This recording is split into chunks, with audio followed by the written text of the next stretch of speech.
On va présenter nos invités autour de la table. Honneur aux femmes. Élodie Huchard de notre service politique. Vous êtes avec nous. Karine Franclet, bonjour. Merci beaucoup d'être avec nous. Vous êtes maire UDI de Aubervilliers. Merci d'être avec nous. En face de vous, Ali Afjahi, bonjour. Merci d'être avec nous. Vous êtes médecin d'urgence et de catastrophe à l'hôpital privé de Paris 2. Et à côté de vous, votre voisin, Richard Bouygues, premier adjoint Parti socialiste à la mairie du 12e. Merci à vous quatre d'être avec nous aujourd'hui. On va revenir sur ces mesures dans les Pyrénées-Orientales, plus que quelques heures avant pour profiter des restaurants et des bars, parce qu'ils fermeront leurs portes à partir de 23h ce soir jusqu'à 6h du matin. Une mesure qui entre en vigueur donc ce soir jusqu'au 2 août prochain.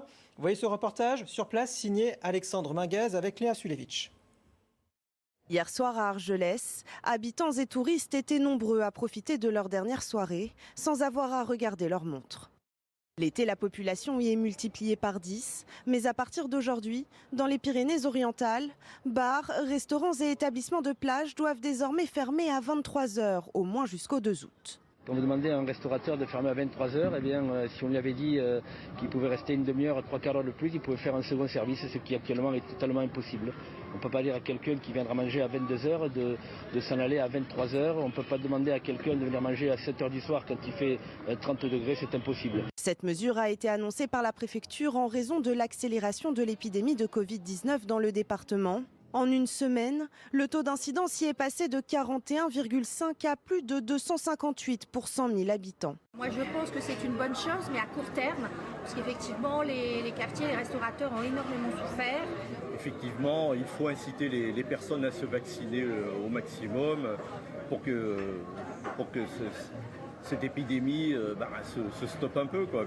Si les épiceries de nuit sont également concernées par cette nouvelle restriction, les discothèques en revanche, déjà soumises au pass sanitaire, ont été épargnées. Ali Afjahi, ces mesures, ce couvre-feu qui ne porte pas réellement son nom, en tout cas dans les bars et restaurants à partir de 23h pendant 2 semaines, est-ce que c'est la solution? C'est suffisant déjà, 2 semaines? Écoutez, d'abord, on va peut-être faire un petit point d'ensemble. Vous savez que le virus ne va pas s'arrêter ni dans les Landes, ni d'autre côté. C'est un problème mondial. Là, actuellement, l'épicentre va vers l'Indonésie, vers l'Inde.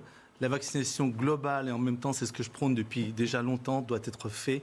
Et c'est notre seul moyen de pouvoir éviter les morts et la réanimation. Donc, déjà, les nouvelles que vous avez données, ce n'était pas tellement gai. Nous, on n'est pas là pour faire de la polémique, hein, surtout pas. C'est-à-dire que mes collègues et moi, nous sommes là pour soigner, expliquer et puis aussi calmer. C'est très important de calmer parce que tout ce que je viens de voir, c'est anxiogène pour moi. Moi qui aime surtout m'intéresser au côté psychologique des choses. J'ai écrit un petit bouquin sur le burn-out, etc. Donc c'est un peu la même chose. Là, on est en train de chroniciser une angoisse. Donc l'élan de la recherche, c'est pas le problème majeur du tout. Il faut unir un petit peu tout ce monde. Et moi, je pense sincèrement que tous les Français ont un esprit un petit peu de rébellion. Alors les rébellions, c'est très simple, je l'avais expliqué. On aime bien Astérix, Obélix, on aime bien le capitaine Haddock. Alors je vais faire un petit message aussi. Moi, je lance un appel de rébellion, mais pour la vaccination et non pas contre. Parce que le virus, il doit bien rigoler en ce moment. Parce qu'il y a eu d'autres virus et avec des vaccins, on arrive à soigner au moins, à prévenir la maladie. Donc c'est tout ce qu'on est en train de faire. On a essayé d'expliquer aux gens. Et ceux qui mettent de l'huile sur le feu ne sont pas bien, si vous voulez, intentionnés. En tout cas, ne sont pas bien informés. Franchement, il ne faut pas uniquement regarder Internet ni Google. C'est uniquement les mauvaises nouvelles qui sont annoncées, comme les trains qui arrivent en retard. Il y a beaucoup de gens qui sont sauvés. Il y a beaucoup de gens qui sont aidés aussi. Le côté psychologique est fondamental et vraiment, j'aimerais apaiser un petit peu et non pas rajouter encore un petit peu de est-ce que c'est suffisant, est-ce que c'est pas suffisant. Ça ne m'intéresse strictement pas. Il faut absolument apaiser les gens et leur donner vraiment de l'espoir. C'est ce qui manque actuellement. La communication est très mal faite et donc il faut écouter les gens qui sont un peu calmes et non pas qui disent c'est bon, c'est contre, c'est pour. Ça n'a aucun intérêt. Nous avons des patients, nous avons des malades, il faut éviter ces malades. Bien sûr, on est entièrement d'accord, il faut essayer d'apaiser le débat autant que possible. J'essaye de le faire, mais vous avez bien raison. Néanmoins, il y a quand même des mesures qui vont peser sur, pour le moment, les Pyrénées-Orientales, sur des familles, des groupes d'amis qui vont aller en vacances, etc. La question se pose sur cette acceptation, désormais, des Français. Encore des nouvelles mesures. Certains sont vaccinés, complètement vaccinés, qui vont dans ce département-là. Ce sont des mesures difficiles à prendre. Il y a cette question de comment dire, ces Français qui vont l'accepter ou pas, finalement. L'acceptation. L'acceptation. Je suis tout à fait d'accord avec le docteur Adjahi. On est en pleine crise sanitaire. C'est pas terminé, c'est pas derrière nous. Ça fait 1 an et demi. Moi, le premier confinement, je l'ai vécu comme principale de collège et j'ai vécu les ruptures scolaires, les ruptures alimentaires dans mon collège de Seine-Saint-Denis. Et maintenant, depuis 1 an, on gère la crise du coup, à la mairie d'Aubervilliers et on voit les soignants épuisés. On s'est vraiment bagarré pour laisser les écoles ouvertes au maximum. On a un centre de vaccination à Aubervilliers depuis le mois de janvier et on voit, on fait des efforts colossaux pour que les gens viennent se vacciner. Et le taux de vaccination est encore trop faible dans nos territoires. Et là, vraiment, l'heure, il n'est vraiment pas à la polémique. Il faut absolument qu'il y ait vraiment une prise de conscience globale. Et je pense que si on veut venir à bout de cette épidémie, il ne faut pas qu'on oublie l'une de nos 3 valeurs de la République, qui est la fraternité. Et je pense que s'il faut rogner sur quelques heures de sortie pendant les vacances, je pense qu'il y a vraiment une lutte commune autour de cette valeur de fraternité. Et c'est vraiment ensemble qu'il faut se battre contre ce virus, penser aux soignants, penser aussi aux commerçants qui ont souffert des grands confinements complètement massifs. Et donc je pense qu'il faut continuer, aller faire de la pédagogie, expliquer aux gens que c'est important de se faire vacciner. Et puis, si on a quelques petites contraintes supplémentaires pendant les vacances, eh bien, il faut être vraiment responsable et tenir bon.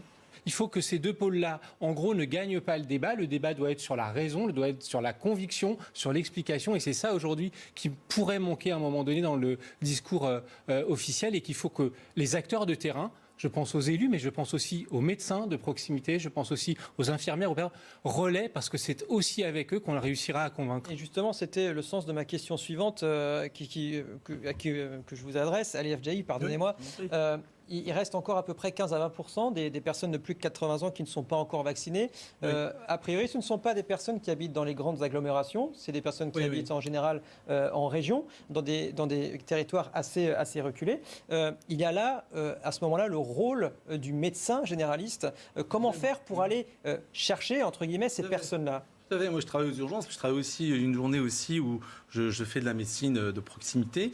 Et effectivement, c'est beaucoup plus facile et beaucoup plus simple d'expliquer face à face que de faire des discours à la télé ou aller voir les gens dans une manifestation. C'est vrai. Et il y a des gens de toutes les catégories. Et vous avez absolument raison de dire ça.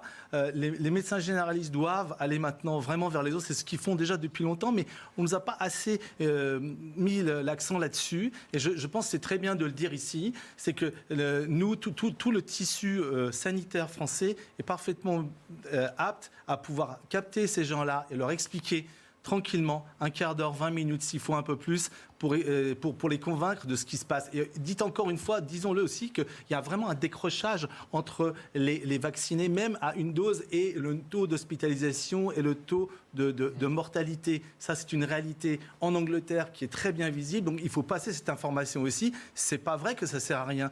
Ça sert à quelque chose. Depuis des dizaines d'années, depuis Jenner, depuis Pasteur, nous avons prouvé tout ça. Maintenant qu'il y ait des doutes, etc., on ne le lit pas, on est en toute transparence, on n'est pas là pour tuer les gens, on est là pour les aider et pour les sauver. Alors ça, il faut vraiment qu'ils nous fassent confiance et qu'ils fassent moins confiance parfois à des sites qui veulent toujours en rajouter pour se faire connaître et faire un peu de buzz. C'est stupide, moi j'ai pas envie de faire du buzz là-dessus, j'ai envie de calmer. On part tout de suite en Angleterre parce que c'est assez intéressant de pouvoir comparer la situation au Royaume-Uni et la situation, peut-être la future situation également en France, parce qu'on dit souvent que la France a 2 mois de retard sur ce qui se passe outre-Manche. On lâche les vannes en Angleterre, très clairement, 52 000 contaminations par jour, avec des hospitalisations quand même qui ont doublé d'une semaine à l'autre pour le moment, qui restent pour le moment basses. Mais on sait néanmoins qu'il y a un temps de latence entre les cas de contamination et les arrivées dans les hôpitaux. Oui, mais on le sait bien avant. Hein. Il y a eu quand même des chiffres et des courbes qui montrent bien ce que je vous ai dit tout à l'heure, c'est-à-dire que les gens vaccinés vont moins à l'hôpital et en tout cas ont moins de formes graves. C'est pas tellement le problème actuellement, c'est l'impact des mots qui est très important aussi, c'est-à-dire que vous dites contaminé. Contaminé, ça ne veut pas dire malade, d'accord ? En fait, le vaccin nous protège de la maladie, ne nous protège pas de la contamination. Mais en tout cas, et probablement oui, mais moins que si nous n'étions pas vaccinés, on contaminerait plus évidemment. Mais en tout cas, ce que je voulais dire, c'était que il y a vraiment un décrochage entre les hospitalisations et le nombre de décès et les vaccinés. Alors eux, ils ont choisi un mode où c'est un vaccin pour beaucoup de gens, puis on rattrape avec la deuxième. Et nous avons choisi les 2 doses et on attend d'avoir 2 doses et on avance avec 2 doses et ainsi de suite. Donc, c'est 2 méthodes différentes. C'est vrai qu'on risque d'avoir aussi, parce qu'il y a eu un variant nouveau, Delta, qui se contamine beaucoup plus, qui se propage beaucoup plus. Du coup, c'est ça le risque dont le gouvernement a peur, c'est-à-dire que la partie non vaccinée du tout puisse nous ramener du monde dans les hôpitaux. Et c'est ça. Donc voilà l'explication un tout petit peu de ces 2 méthodes d'affaires. Effectivement, on risque d'avoir un peu plus de contamination et donc parfois des problèmes pour ceux qui ne sont pas vaccinés, comme avait dit aussi le ministre, en septembre. Et vous, dans votre hôpital actuellement Non, il n'y a pas de surcharge. Le problème, c'est encore une fois pour les soignants. Il y a 3 choses dont les gouvernements ont peur, quel qu'il soit et quel que soit le gouvernement. C'est le nombre de lits, les soignants et les soignés, c'est-à-dire les patients. Les soignants, personne n'en prend tellement compte parce que c'était bien au début, mais je le dis parce que je dis souvent ce que je pense. Et encore une fois, les lits n'ont pas changé non plus. Les vaccinations, elles sont bien améliorées. Et encore une fois, l'impact des mots, c'est important. Les lois ne sont pas faites pour les hommes. C'est les hommes pour la loi ou la loi pour les hommes. Tout est une question philosophique. Il faut aussi savoir communiquer. Vous voyez, on doit parler d'infection. Vous dites les chiffres, contamination. Ça ne veut pas dire le nombre de morts. Donc c'est pour ça qu'en Angleterre, ils ne sont pas plus, à mon avis, affolés que ça.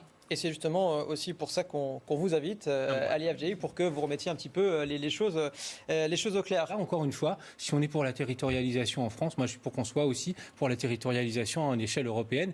S'il y a plus de visibilité, c'est mieux, mais souvent on a aussi des réactions par rapport à des urgences qui viennent et il faut aussi accepter que face à cette épidémie, par moment, les besoins d'anticipation font qu'on réagit dans l'urgence et donc voilà, on s'adapte aussi à ces circonstances. Ça aurait pu être un électrochoc aussi pour l'Europe, c'est-à-dire que dans les difficultés, c'est là qu'on doit s'unir. Et dans la difficulté, l'Europe n'a pas montré cette capacité. Est-ce qu'on peut anticiper encore plus qu'aujourd'hui, sachant que cette épidémie, ce virus, ça va très vite quand même? Oui, tout à fait. Alors écoutez, moi je vais faire une petite réflexion en vous écoutant. Élodie et Franklin, vous avez parlé de déplacement, et c'est vrai.